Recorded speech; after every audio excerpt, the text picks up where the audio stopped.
Magandang araw sa inyong lahat, mga kaluluwang uhaw sa kaalaman at hiwaga. Narito na naman tayo, humahakbang sa pintuan ng nakaraan at kasalukuyan upang tuklasin ang mga lihim na itinatago ng kalendaryo. Ngayon, ilalatag natin ang belo ng misteryo sa isang araw na puno ng mga palatandaan, mga lumang pamahiin at mga babalang dapat sundin, ang Oktubre 11. Ang araw na ito ay hindi lamang basta isang pitsa sa kalendaryo.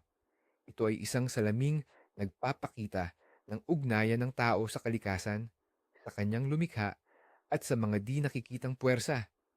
Sa iba't ibang sulok ng mundo, ang bawat araw ay may sariling pintig, sariling kwento.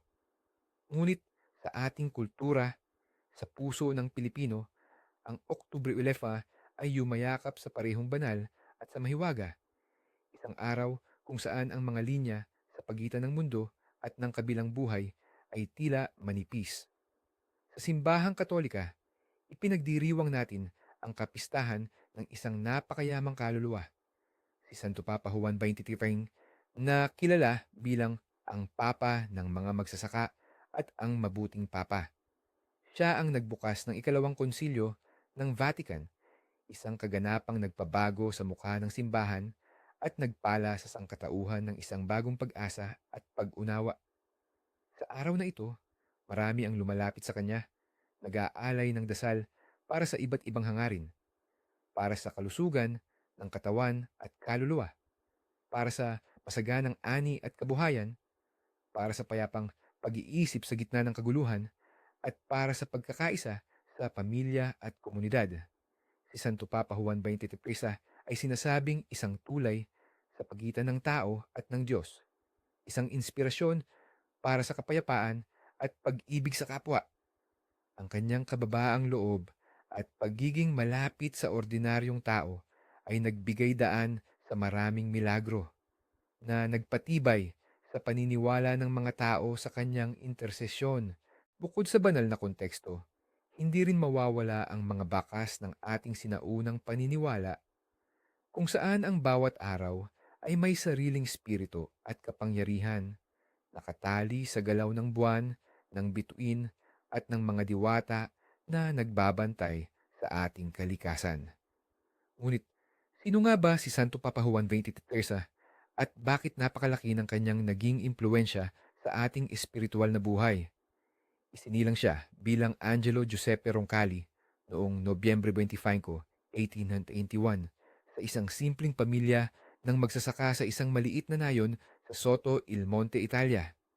Ang kanyang pagkabata ay nabalot ng kahirapan at simpleng pamumuhay, isang karanasan na humubog sa kanyang puso at pagkatao. Sa kabila ng hamon, pinili niya ang landas ng paglilingkod sa Diyos at pumasok siya sa seminaryo sa Bergamo. Ang kanyang paglalakbay ay hindi madali. Kailangan niyang pagbutihin ang kanyang pag-aaral. Madalas ay walang sapat na pondo, ngunit ang kanyang pananampalataya ay hindi kailanman nawala. Naging pari siya noong 1904 at mula noon ay umakyat siya sa iba't ibang posisyon sa simbahan, mula sa pagiging sekretaryo ng obispo, propesor sa seminaryo, hanggang sa pagiging diplomat ng Vatican sa iba't ibang bansa, kabilang ang Bulgaria, Turkey at France. Sa mga panahong ito, ipinakita niya ang kanyang kakaibang kakayahang makipag-ugnayan sa iba't ibang tao, anuman ang kanilang relihiyon o pinagmulan. Ang kanyang pagiging bukas palad at mapagpakumbaba ay nagpakita ng isang simbahang handang makinig at umunawa sa halip na humusga lamang. Naging cardinal siya noong 1953 at Patriarch ng Venice, kung saan ipinakita niya ang kanyang malalim na malasakit sa mga mahihirap at nangangailangan. Ngunit ang pinakamalaking kabanata sa kanyang buhay ay nagsimula noong Oktubre 28, 1958, nang siya ay nahalal bilang papa sa edad na 76. Marami ang nag-akala na siya ay isang transitional pope lamang, isang pansamantalang pinuno dahil sa kanyang edad. Ngunit nagkamali sila. Si Juan Daim Petrois ay hindi nagtagal ay nagpakita ng isang pangitain na lumampas sa lahat ng inaasahan.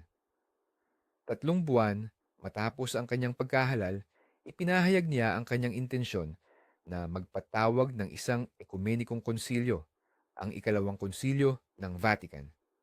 Ito ay isang desisyon na ikinagulat ng marami dahil ang huling konsilyo ay ginanap halos isang siglo na ang nakalilipas. Ngunit si Juan Vantinitiso ay naniniwala na ang simbahan ay nangangailangan ng adjournamento o pag-update, isang pagbabago upang mas maging relevant at epektibo sa modernong mundo. Ang kanyang pananaw ay magbukas ng mga bintana ng simbahan upang pumasok ang sariwang hangin na nagpapahintulot sa pagpapalitan ng mga ideya at karanasan sa iba't ibang bahagi ng mundo. Sa kanyang pagbubukas ng konsilyo noong Oktubre 11, 1962, inilahad niya ang kanyang malalim na pag-asa na ang simbahan ay maging ilaw ng mundo, isang simbolo ng kapayapaan at pagkakaisa, at hindi isang kuta na sarado sa labas. Ang kanyang mga salita ay nagbigay ng bagong direksyon sa simbahan, binibigyang diin ang dialogo, ang ecumenism, at ang kahalagahan ng paglilingkod sa mahihirap. Namatay siya noong Hunyo 3, 1963 habang nagpapatuloy pa ang konsilyo, ngunit ang kanyang pamana ay mananatiling buhay sa puso ng simbahan at ng mga tao. Ang kanyang buhay ay isang testamento sa kapangyarihan ng pananampalataya, kababaang loob, at pag-ibig sa kapwa. Sa Oktubre 11, ginugunita natin ang simula ng bagong yugto sa buhay ng simbahan na kanyang sinimulan, isang araw ng pag-asa at pagbabago. Ngayon, dumako tayo sa mga signos ng tadhana na bumabalot sa Oktubre 11, mga pahiwatig na matagal nang pinaniniwalaan ng ating mga ninuno at patuloy pa ring pinagtatalunan hanggang ngayon. Mga palatandaan ng tadhana. Ah, mga pamahiin, pangpanahon at pang-araw-araw. 1. Kung maulap at malamig ang simula ng araw, ito ay tanda ng isang mahabang taglamig at malamig na panahon sa mga susunod na buwan. Ayon sa matatanda, ang kalikasan ay nagbibigay ng babala upang maghanda ang mga tao ng sapat na pagkain at damit bago dumating ang tunay na lamig. Ang pagpapabaya sa babalang ito ay magdudulot ng hirap sa panahon ng matinding kalamigan. 2. Kung maraming ibon ang lumilipad patimog. Malapit na ang malakas na bagyo o habagat, ang mga ibon ay may kakaibang pakiramdam sa pagbabago ng panahon at kanilang ginagamit ito upang lumikas. Ang pagmamasid sa kanilang galaw ay nagbibigay ng pagkakataon sa mga magsasaka at mangingisda upang maghanda. Ang hindi pagpansin ay maaaring humantong sa pagkasira ng kabuhayan. True. Kung malinaw at bituin ang gabi, magiging masagana ang susunod na ani ng palay o mais. Ang kalinawan ng kalangitan ay sumisimbolo sa kalinawan ng pag-asa. Sinasabing ang mga bituin ay nagpapala sa lupain, kaya't ang mga magsasaka ay nagdiriwang kapag ganito ang gabi, umaasa ng magandang kinabukasan. Kung may bumagsak na kidlat na walang kasamang ulan, ito ay babala ng sunog sa malapit na lugar. Ang dry lightning ay itinuturing na galit ng kalikasan. Kailangang maging alerto at handa sa anumang emergency ang mga tao. Ang pagwawalang bahala ay maaaring magdulot ng trahedya. 5. Kung may makitang bahaghari sa umaga, ito ay tanda ng swerte at pag-asa, lalo na sa mga naghahanap ng pag-ibig o bagong trabaho. Ang bahaghari ay tulay ng mga diwata, at ang sino mang makakita nito ay pagpapalain ng kanilang kabutihan.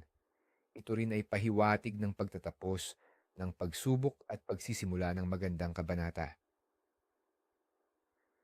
Kung may butiki o tuko na malakas ang tunog sa loob ng bahay sa umaga, ito ay babala ng pagdating ng hindi inaasahang bisita o balita. Ang kakaibang tunog ay sinasabing mensahe mula sa mundo ng mga espiritu, nagpapaalam sa mga mangyayari. Maaari itong maging mabuti o masamang balita, kaya kailangang maging handa. 7. Kung may bumagsak na gamit sa kusina ng walang dahilan, mag-ingat sa mga tsismis at hidwaan sa pamilya. Ang pagbagsak ng gamit ay sumisimbolo sa pagkabagsak ng kapayapaan sa loob ng tahanan. Kailangang mag-ingat sa mga salita at gawa upang maiwasan ang anumang gulo. 8. Huwag magbilang ng pera pagkatapos lumubog ang araw. Ayon sa pamahiin, ang paggawa nito ay magdudulot ng pagkaubos ng iyong salapi. Ang gabi ay panahon ng pahinga at ang paghawak sa pera ay parang paggising sa mga espiritu ng paggastos na maaaring maghatid ng kamalasan sa pinansyal. 9. Huwag manghiram o magpahiram ng asin. Ito ay magdudulot ng pagkaubos ng swerte at kapayapaan sa iyong bahay. Ang asin ay simbolo ng purification at proteksyon, at ang pagpapalit nito ay parang pagbabahagi ng iyong swerte or pag-aakit ng kamalasan mula sa iba. Mas mainam na bumili na lang kung kailangan. 10. Kung may itim na pusa na tumawid sa iyong daraanan, mag-ingat sa mga desisyon sa araw na ito. Ito ay tanda ng kamalasan o balakid. Ang itim na pusa ay konektado sa mga misteryosong puwersa. Bagamat ito ay pamahiin lamang, marami ang naniniwala na mas mainam na maghintay muna bago gumawa ng mahalagang desisyon. B. Mga panaginip sa gabing ito. Ang mga panaginip sa gabi ng Oktubre 11 ay sinasabing may malalim na kahulugan, mga mensahe mula sa subconscious o, para sa iba, mula sa mundo ng mga espiritu. Kung nanaginip ka ng malinaw na tubig o dagat, ito ay simbolo ng kalinawan ng isip at bagong simula. Ang malinis na tubig ay sumisimbolo sa kalusugan at kaginhawaan. Kung mayroon kang problema, ito ay nagpapahiwatig ng papalapit na solusyon. Kung ang tubig ay maalon, ito ay babalaan ng kaguluhan, ngunit mayroong pag-asa ng pagkalma. Kung nanaginip ka ng apoy, mag-ingat sa matinding emosyon tulad ng galit o labis na pagmamahal. Ang apoy ay maaaring sumisimbolo sa paglilinis o pagkawasak. Ang pagkontrol sa apoy ay nangangahulugang kontrol sa iyong damdamin. Ang di makontrol na apoy ay babala ng kapahamakan. Kung nanaginip ka ng lumang bahay o istruktura, ito ay nagpapahiwatig ng pagbalik sa nakaraan o pangangailangan na harapin ang mga lumang isyu. Ang lumang bahay ay sumisimbolo sa iyong pundasyon. Kung ito ay nasira, kailangan mong suriin ang iyong mga pinagmulan at ayusin ang anumang sira. Kung nanaginip ka na lumilipad, ito ay tanda ng kalayaan, ambisyon, at kakayahang lampasan ang mga hamon. Kung ikaw ay nakakaramdam ng ligaya habang lumilipad, ito ay pahiwatig ng tagumpay. Kung ikaw ay natatakot, kailangan mong harapin ang iyong mga takot. Kung nanaginip ka na hinahabol ka, mayroon kang iniiwasang problema o responsibilidad sa totoong buhay. Ang pagharap sa naghahabol ay simbolo ng pagharap sa problema. Kung ikaw ay nakatakas, malulutas mo ang iyong problema. Kung nanaginip ka ng mga hayop, ang kahulugan nito ay depende sa uri ng hayop. Ang aso ay simbolo ng katapatan, pusa, misteryo o pagtataksil, ahas, babala o pagbabago, ibon, kalayaan o mensahe. Ang pakikipag-ugnayan mo sa hayop sa panaginip ay nagpapahiwatig ng iyong ugnayan sa simbolismo nito. Mga ipinanganak sa araw na ito. Ang mga ipinanganak sa Oktubre 11 ay sinasabing may kakaibang personalidad at kapalaran. Sila ay pinaniniwalaang ipinanganak sa ilalim ng impluensya ng kaayusan at pagbabago. Matalino at mahusay magplano. Sila ay may matalas na isip at mahusay sa pagsusuri ng mga sitwasyon. Ang kanilang mga desisyon ay madalas na batay sa lohika at hindi sa emosyon. Sila ay mahusay sa pagbuo ng mga estratehiya at pagpapatupad nito. Mahilig sa katarungan. May matinding pagpapahalaga sila sa pagiging patas at matuwid. Hindi nila kinukonsinti ang anumang uri ng inhustisya at handang ipaglaban ang katotohanan. Sila ay madalas na nagiging tagapagtanggol ng mga inaapi, mapagmahal at tapat. Sa kabila ng kanilang seryosong panlabas, sila ay may malalim na puso para sa kanilang mga mahal sa buhay. Sila ay tapat na kaibigan at kasintahan at handang gawin ang lahat para sa kapakanan ng kanilang pamilya. Diplomatiko at mapayapa, sila ay mahusay sa pakikipag-ugnayan at madalas ay nagiging tagapamagitan sa mga hidwaan. Mas gusto nila ang kapayapaan kaysa sa kaguluhan at sinisikap nilang panatilihin ang harmoniya sa kanilang paligid. Misteryoso at malalim. Mayroon silang misteryosong aura na nakakaakit. Hindi nila agad ipinapakita ang kanilang tunay na damdamin. Ngunit kapag sila ay nagtiwala, malalim ang kanilang pagkakaugnay. Kapalaran. Sila ay may kakayahang umangat sa buhay sa pamamagitan ng kanilang sariling sipag at tiyaga. Madalas silang magtagumpay sa mga propesyon na nangangailangan ng analytical na pag-iisip at paglutas ng problema tulad ng abogasya, pananaliksik o pagtuturo. Subalit, kailangan nilang matutong magtiwala sa kanilang intuwisyon at hindi lamang sa lohika upang makamit ang tunay na kaligayahan. Di mga iminimigrantes. Sa araw na ito, ipinagdiriwang din ng ilang pamilya ang kaarawan ng pangalan ng kanilang mga mahal sa buhay. Kabilang sa mga pangalang may kaugnayan sa araw na ito ang Juan, Joanna. Ang mga may pangalang Juan o Joanna ay sinasabing may matatag na pananampalataya at malalim na pagpapahalaga sa pamilya. Sila ay madalas na nagiging pinuno sa kanilang komunidad. Pinipili ang kabutihan ng nakararami bago ang pansarili. Mayroon silang kakaibang karisma na nakakaakit ng paggalang at tiwala. Angelo, Angela, may malalim na ugnayan sa espiritualidad, mabait at mapagbigay. Teresa, Teresa, matatag sa pananampalataya at may malalim na pagmamahal sa Diyos at kapwa. Philip, Filipa, may malakas na personalidad, matapang at handang ipaglaban ang tama. Ngayon, alamin natin ang mga tradisyon at ritual na dapat isagawa sa Oktubre 11 upang maakit ang swerte at mapalayas ang malas. Ang mga ritual na ito ay pinaniniwalaang nagpapatibay sa koneksyon ng tao sa mundo ng espiritu at nagdudulot ng biyaya. Mga ritual ng araw. 1. Ritual ng paglilinis ng bahay at kaluluwa. Layunin: linisin ang bahay mula sa negatibong enerhiya at maghanda para sa mga pagpapala. Linisin din ang sariling kaluluwa upang makatanggap ng liwanag. Ano ang kakailanganin? Isang balde ng maligamgam na tubig, 3 kutsarang asin, mga dahon ng pandan or laurel, at isang puting kandila.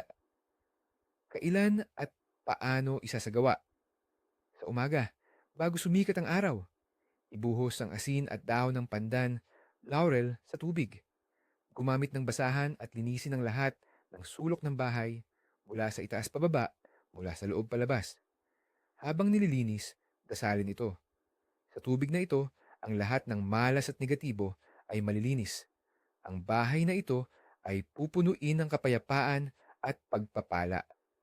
Maging malinis ang aking kaluluwa, handang tumanggap ng biyaya. Pagkatapos maglinis, sindihan ang puting kandila sa gitna ng bahay at hayaan itong masunog hanggang matunaw. Pagkatapos, itapon ang ginamit na tubig sa labas ng bahay, malayo sa mga puno o halaman, upang hindi bumalik ang negatibong enerhiya. Ang abo ng kandila ay maaaring ibaon sa lupa. 2. Ritual ng pag-aalay para sa masaganang ani at kabuhayan. Layunin: humingi ng biyaya para sa masaganang ani, swerte sa negosyo, at pinansyal na paglago. Ano ang kakailanganin? Isang maliit na mesa na may puting tela, 3 buti lang mais o palay, simbolo ng ani, 3 piraso ng sariwang barya, simbolo ng pera, isang maliit na baso ng tubig at isang berdeng kandila. Kailan at paano isasagawa? Sa gabi, bago matulog, ilagay ang lahat ng kagamitan sa maliit na mesa. Sindihan ang berdeng kandila. Hawakan ang mais palay at barya. Isara ang mga mata at sabihin ang intensyon sa Diyos ng kalikasan, sa mga espiritu ng lupa at kay Santo Papa Juan 23, inaalay ko ang mga ito. Pagpalain ninyo ang aking mga ani, palaguin ang aking kabuhayan, at gabayan ang aking mga proyekto. Naway ang biyaya ay dumaloy at magpatuloy. Ilagay ang mais palay at barya sa ilalim ng baso ng tubig. Pagkatapos, hayaang masunog ang kandila. Ang mais palay at barya ay dapat itabi sa isang ligtas na lugar tulad ng pitaka o sa lalagyan ng pera upang patuloy na umakit ng swerte. Ang tubig ay maaaring idilig sa isang halaman sa labas through ritual ng panalangin para sa kalusugan at proteksyon. Layunin, humingi ng proteksyon mula sa sakit, kapahamakan at masasamang espiritu. Ano ang kakailanganin? Isang rosaryo, isang baso ng banal na tubig, at isang kandila, anumang kulay, mas mainam kung puti. Kailan at paano isasagawa?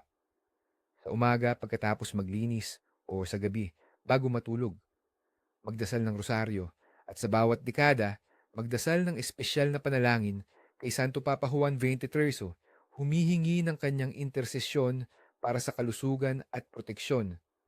Pagkatapos ng rosaryo, maglagay ng kaunting banal na tubig sa noo, dibdib at mga kamay sabay sa pagdarasal.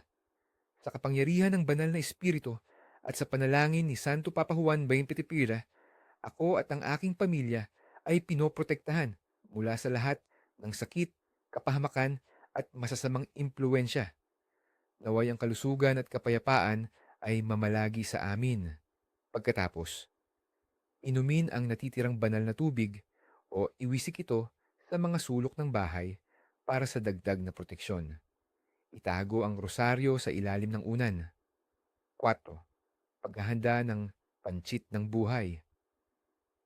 Layunin, upang pahabain ang buhay at magkaroon ng tuloy-tuloy na swerte. Ano ang kakailanganin? Mga sangkap para sa panchit, noodles, gulay, karne. Kailan at paano isasagawa? Lutuin ang paborito ninyong panchit. Ang noodles ay sumisimbolo sa mahabang buhay, kaya mahalagang huwag itong putulin habang niluluto o kinakain. Pagkatapos, hatiin ito sa pamilya at mga mahal sa buhay. Ang pagkain ng panchit sa araw na ito ay nagpapatibay ng ugnayan at nagdadala ng swerte at mahabang buhay sa lahat ng kakain. Mga kulinarya tradisyon. Sa Oktubre 11, bukod sa panchit, mayroon ding ibang mga pagkain na pinaniniwalaang nagdudulot ng swerte at pagpapala.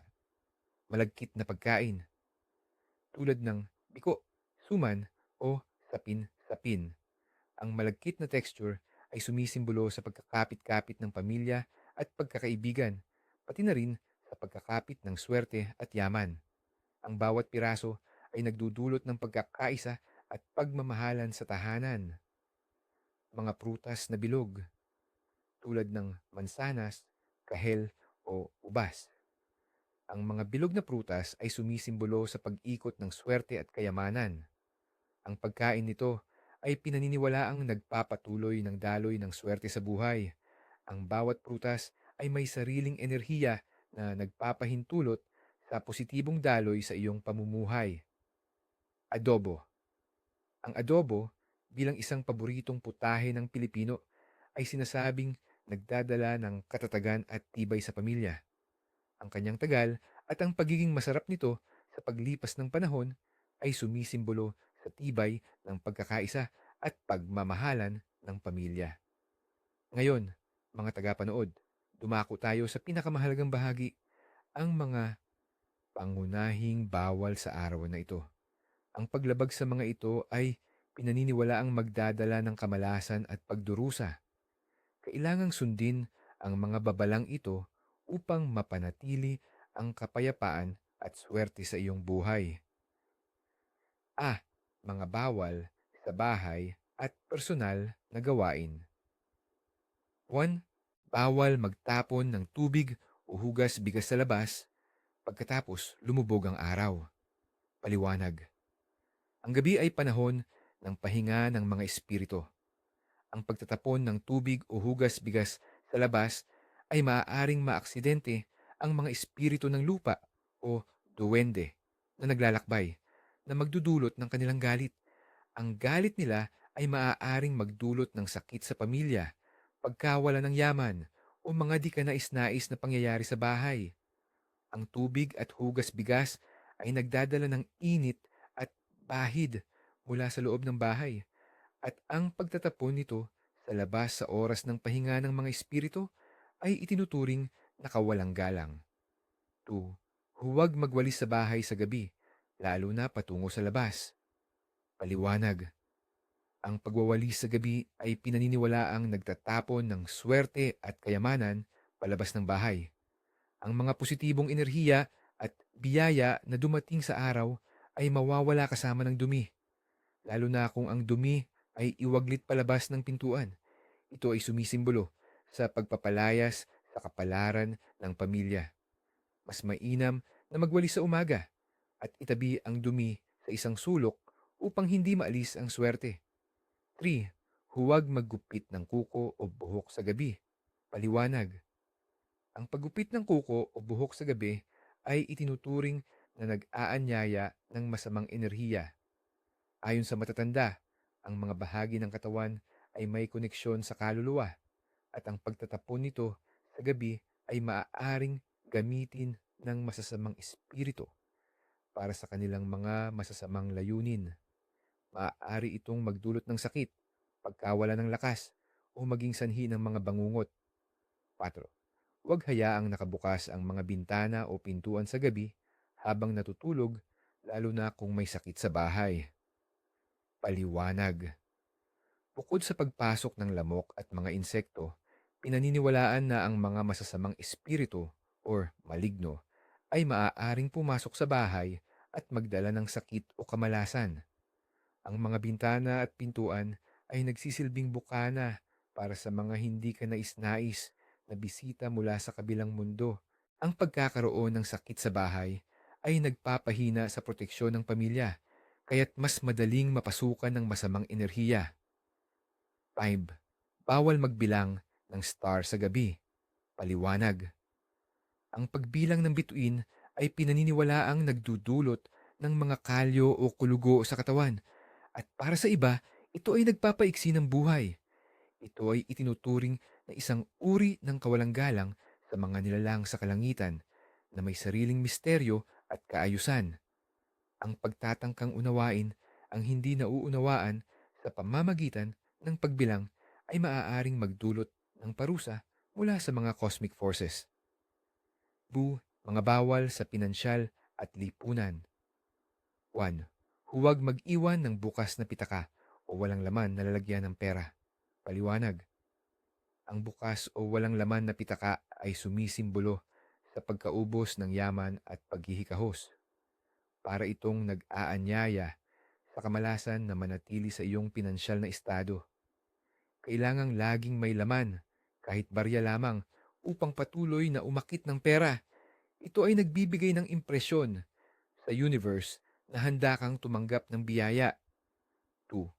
Huwag magbigay ng pera na direkta sa kamay ng isang taong nagbebenta sa pamilihan. Paliwanag. Sa ilang paniniwala, ang pag-abot ng pera ng direkta ay maaaring maglipat ng swerte o malas. Mas mainam na ilagay ang pera sa counter o sa tray na inilaan para dito. Sa ganitong paraan, hindi direktang magkakasalubong ang mga enerhiya at mapapanatili ang balanse. Maaari itong magdulot ng pagkaubos ng swerte sa negosyo o sa sarili. 3. Huwag manghiram o magpahiram ng matutulis na bagay tulad ng kutsilyo o gunting. Paliwanag. Ang mga matutulis na bagay ay sumisimbolo sa pagputol ng ugnayan o pagdurusa. Ang paghiram o pagpahiram nito ay pinaniniwalaang magdudulot ng away, hindi pagkakaunawaan o maging paghihiwalay sa pagitan ng mga taong sangkot. Kung kailangan talagang manghiram, ang maganda ay may kaunting bayad, kahit piso, upang hindi purong paghiram at maiwasan ng malas. 4. Huwag magsimula ng bagong negosyo o malaking proyekto sa araw na ito kung may nararamdamang kakaiba o may masamang premonisyon. Paliwanag. Ang Oktubre 11, bagamat may mga biyaya, ay araw din ng matatalim na enerhiya. Kung may nararamdaman kang hindi maganda sa iyong kalooban o may mga senyales ng kamalasan sa paligid, ito ay babala na hindi ito ang tamang araw upang magsimula ng bago. Ang pagsisimula ng negosyo o proyekto sa ilalim ng masamang kapalaran ay magdudulot lamang ng kabiguan at pagkalugi. Ang pag-antala ng ilang araw ay mas mainam kaysa sa pagsisisi sa huli. 5. Huwag mang-away o magsimula ng hidwaan sa pamilya o kapitbahay. Paliwanag. Ang araw na ito ay para sa pagkakaisa at kapayapaan, lalo na sa impluensya ni Santo Papa Juan de 23. Ang paggawa ng gulo o pag-aaway ay nag-aanyaya ng negatibong enerhiya at sumisira sa harmoniya ng tahanan. Ang pagsuway sa babalang ito ay magdudulot ng patuloy na hidwaan, kamalasan sa pamilya, at pagkasira ng mga relasyon. At diyan nagtatapos ang ating paglalakbay sa mga misteryo ng Oktubre Willesem. Tandaan, ang mga tradisyon at pamahiin ay hindi lamang mga lumang paniniwala. Sila ay mga salaming sumasalamin sa ating pagkatao, sa ating takot, sa ating pag-asa, at sa ating patuloy na paghahanap ng kahulugan sa mundong puno ng hiwaga.